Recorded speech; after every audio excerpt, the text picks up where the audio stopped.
ito ay rated SPG, striktong patnubay at gabay ng magulang ang kailangan.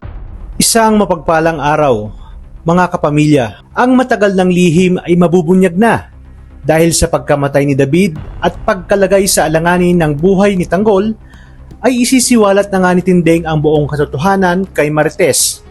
Takang-taka si Marites kung bakit tila maraming alam at kinamumuhian ni Tinding ang mga gerero. Yung pala ay may kaugnayan si Tinding sa mga gerero. Kaya dito hindi malaman ni Marites ang kanyang magiging reaksyon at ang tanging nararamdaman niya ngayon ay sama ng loob kay Tinding dahil ipinagkait nito sa kanya ang magkaroon ng isang ama. Ipiniliwanag naman ni Tinding na kaya niya ginawa ito para mailayo si Marites at Tanggol sa mas malaking gulong mangyayari pag nagkataon.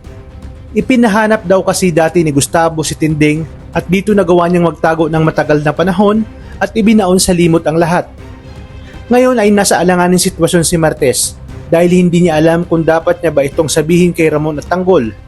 Ngunit pinayuhan siya ni Tinding na wag muna, lalo pat tumatakbo si Tanggol sa pagka-mayor at sa pagkakataong umanong ito ay handa na siyang suportahan ng kanyang apo para tuluyang mapatalsik sa pwesto ang mga gerero at pagbayarin sa lahat ng kahayupan ng pamilyang ito.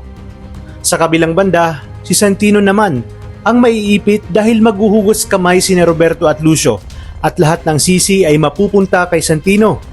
Iginit ni Lucio na si Santino umano ang dapat na umamin dahil may personal itong galit kay Tanggol.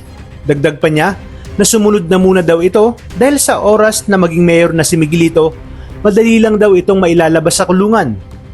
Sinabi naman ni Santino na si Lucio ang nag-utos sa kanya at ngayon naniniwala na siya na walang kinalaman si Tanggol sa pagkamatay ng kanyang kuya David.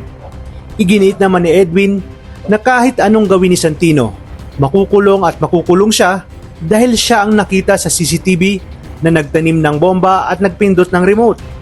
Kaya naman si Rigor ay gulat na gulat at hindi makapaniwala na sa ganitong paraan maghihiganti si Santino kung saan maraming sibilyan ang nadamay. Tutulungan kaya ni Tanggol si Santino sa oras na makaupo na siya sa pwesto? Ang sagot ay oo, dahil mga gerero pa rin ang utak sa nangyaring pagsabog. Kaya ngayon magiging magkakampi na sina Tanggol at Santino para pagbayarin si Lucio at ang mga gerero. Hindi hahayaan ni Tanggol na mangyari kay Santino ang nangyari kay David.